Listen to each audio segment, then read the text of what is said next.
Hey everybody, this is Bruce Collins, the Bruce Collins Show YouTube channel.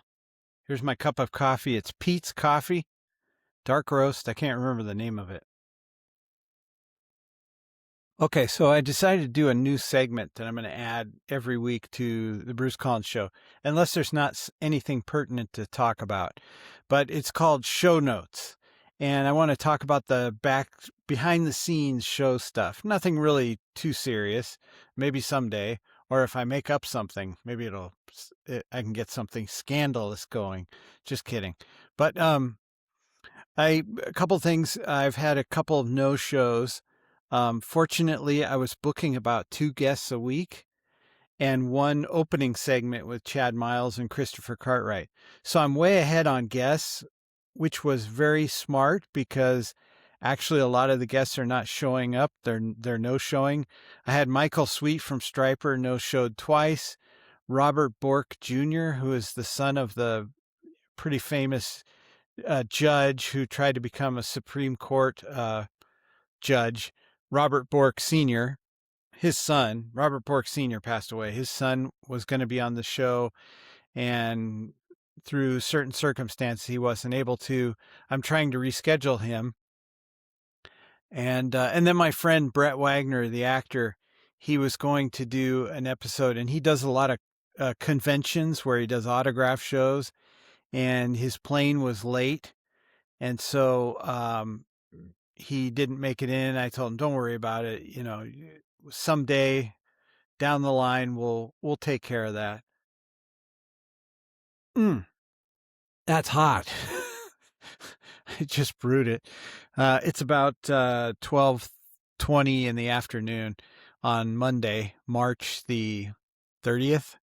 And let's see, tomorrow I have an interview with a JFK assassination expert. He's been on a lot of national shows. His name is James or Jim DiEugenio. You won't see the interview for about, like I said, maybe 3 or 4 weeks, because I have a lot of interviews that I've already done. This week is going to be Elaine Colati. She's a successful entrepreneur. She's been on the TV show Undercover Billionaire. I don't know if you know who Grant Cardone is. She was on the season that Grant Cardone was on. He's kind of a self-help guru / sales guy who has a lot of followers on YouTube. But I don't think he's all that. There's something about him. First of all, he's a Scientologist, which I think that's a cult. But anyway, so Elaine Colati, and then David R. Stokes. If you remember the old AM radio show and podcasting show, the Bruce Collins Show, I have interviewed David R. Stokes several times.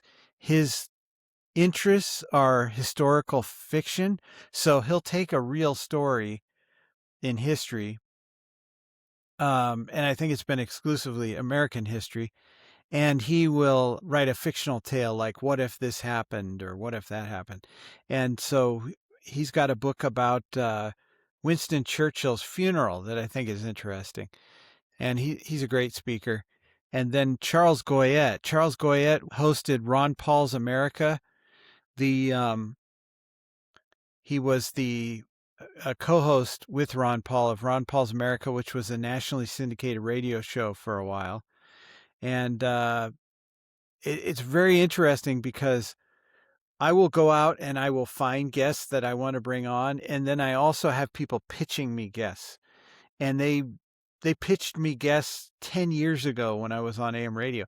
So I know these people, but I haven't been talking to them for like 10 years. Well, actually, 2022, I did 3 episodes on Blog Talk Radio, if anybody remembers that. It was not very popular. So I did use them then also. But those people are happy that I'm back because generally I'm very organized, and kind of gets up to my main point of this conversation. So I'm usually very organized. I'll send out this application that records me is called Riverside. It's very good. I like it. Pricey, but it's good. Anyway, I'll send out the Riverside link, and also a list of questions to the pitch people if I'm going through them, or directly to the guest if it's somebody I've reached out to or who has reached out to me somehow, which is rare. I mean, people reach out to me all the time, but I usually don't accept that kind of an interview because if I don't know them, um, I'm really picky these days. So this is a sidebar, but 10 years ago, I used to be very accommodating to people. People would say, "Hey, I got this book. Can I come on your show?" I had one guy, he was making all the rounds of the shows that were kind of like mine 10 years ago. And finally, he got to mine last. And I was thinking, well, if you consider my show as being the last one, and now you have no options, then why would I interview you? I'm looking for something that will be different from what most people see elsewhere. Otherwise, I'm just doing somebody else's show. So um, nowadays, especially, I wouldn't offer someone a chance to be on the program if they've been on everything else and I'm the last resort, especially when those programs are equal to me. It would be different if it was like a nationally popular guest and he was on several different programs and finally he came to me. Well, of course, he's actually the one leveling down to be on my program. So of course I would accept that. But I would have people, I remember there was this one lady, and I'm not friends with her now on Facebook, but so I can say this, but she would reach out to me and it wasn't even always authors and stuff. She would say, and she was friends of one of the guests. That's part of it. And she would say, "Can you have this person on? Can you have this person on?" And back then my thought was, if I can fill it with a guest, I'll take anybody, because I was working 40 hours a week. It was hard for me to put in the time that I can now. And so I was accepting of a lot of guests, and I see this on other podcasts where they kind of take in anybody and then they kind of wing it. And that's tough to do. And I think you can see it in the shows, but I guess some people can't. But I had this one lady, she kept asking me, "Will you have this person on? Will you have that person on?" And I kept doing it. And finally, she revealed that she had written poetry and she started reading it on Facebook. And it was okay, but it's like, I kept thinking, how would I interview a poet? What do you talk about? And how do you delve into that book when it's just a page after page of different poems? So I wasn't going to do that, and that was the last straw. And the thing that I noticed is there's a lot of people that will come to you when you're podcasting. This is way off topic, but there's a lot of people that will come to you and they'll promote their episode that they're on with you, but they won't promote your show. So it's like, it's okay to be discriminating and to be picky about what guests you want. Like, I'm picky now this time because I had some people that were boring and dull, and I really didn't find them fascinating at all. And now it's like, I'm 57. This is my last shot probably, and I'm going to take it, and I'm going to create the best show I can, not rely on C-list actors. So that's kind of how I look at it. It's different now than it used to be, my attitude towards the program. But getting back on target. So I have some guests now that are pitched to me, and actually two people that pitch me guests. One was the one that pitched me the Michael Sweet interview, and that's how I received interviews with Michael Sweet in the past. But his precision isn't as sharp as it used to be, it seems like, because Michael no-showed. I sent him a request for another person who is a sports figure, and I haven't received a reply back. Maybe I will, maybe I won't, but it seems like things are different with that person now. They may just be really busy, but then why wouldn't you have an assistant?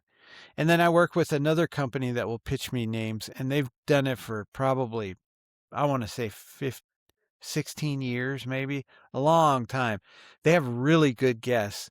Ironically, lately, they've been pitching me a lot of guests that kind of lean towards Ron Paul, which is weird because I was a Ron Paul supporter. And I find those guests interesting. Anyway, speaking about the last interview with Wayne Morrow, the CEO of the John Birch Society. The people that pitch me guests like working with me because, number one, I will send you the Riverside link with plenty of time so they can forward it to the guest. And number two, I always have a set of questions and I show them the introduction that I'm going to do for that guest, and I send it out to the pitch person who sends it on to the guest. Now, that doesn't mean that I'm going to ask them all the questions that are on there, and it doesn't mean that during the course of the interview, I don't think of something spontaneously to add or to question, because I do almost every interview. But what it does do is it gives them a framework to kind of see what is going to happen. And with Wayne Morrow, his mother had passed away, and my mother had passed away last year. So I have that in common with him. And he had to reschedule, which is totally fine. When he rescheduled, I sent the list of questions and the Riverside link to the agent who forwarded it to him. The day of the interview, I said to him, "Did you get my questions?" Because I knew the first one where I'm questioning that his organization was accused of racism and extremism might be a shock. Because a lot of shows nowadays do not just ask you, the brutal questions. There are some, but there's a danger in that too as a host, because guests will shy away from you if you do it too much and too brutally. But I actually want my guests to know, hey, I'm going to ask you this question. I want you prepared. I'm not looking for a gotcha moment where I can say, aha, you messed up. Your organization is garbage or whatever. I'm looking for the best answer they can possibly give me. So I don't mind if they know the question. I'm not trying to win a debate. I'm trying to get them to answer as well as they possibly can. But the questions may be tough. So I found out that morning, we're going to tape this in about a minute. And he's telling me, no, he didn't get a list of the questions. So I said, I need to read you the first question. So I read it, which was asking him, how does he react to these accusations of the John Birch Society? And I said, the questions will get better after that. Because, see, he hadn't seen any of them.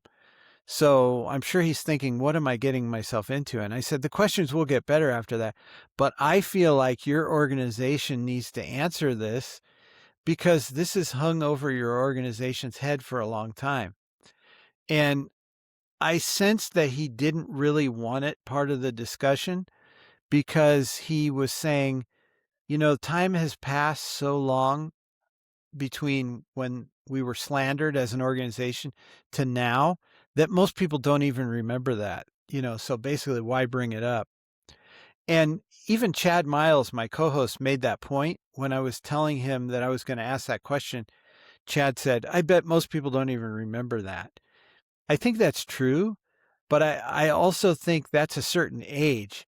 So if we have people, say, under 40 that are listening or watching the YouTube channel, they may not remember even what the John Birch Society was. I didn't even realize they were still around.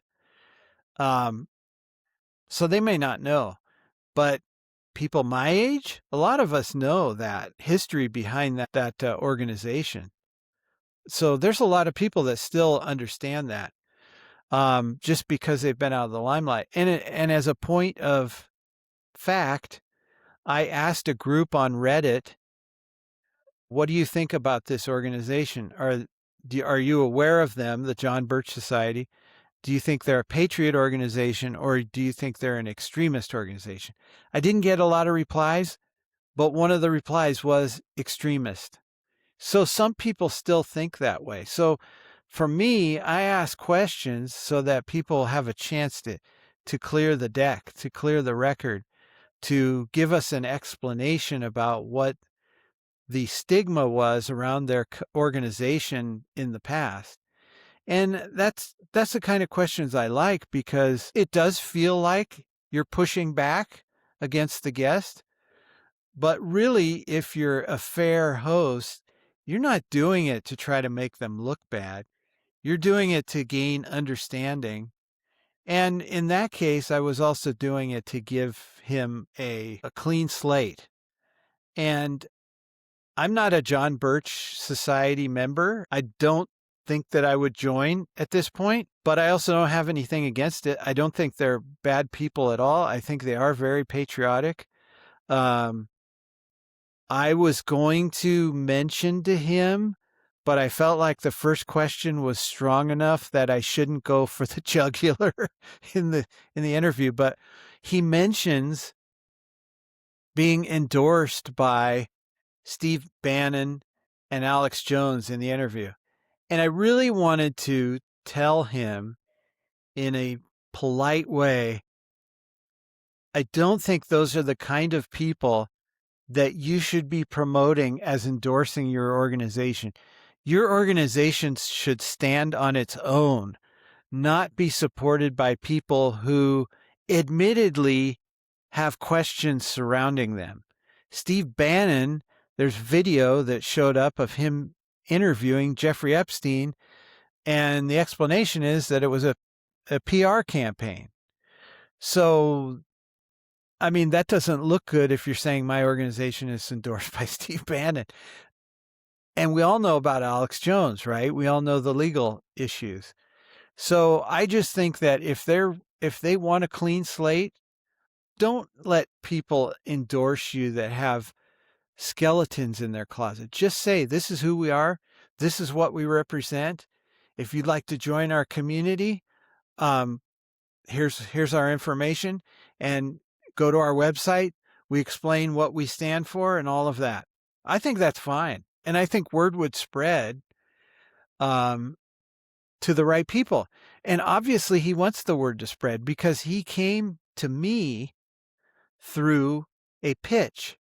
I didn't even know that the John Birch Society still existed. So again, if you want my advice to him, if he's listening to this, is I wouldn't have other people endorse me, particularly if the mainstream public would see that as a negative. Just my opinion. Anyway, that's it this week for show notes. If you guys like this, comment below, let me know, and we'll have more of them. In the meantime, I hope you have a great day, and I'm going to finish this coffee right here. So I hope you have a great day and take care. I'll talk to you soon. Bye.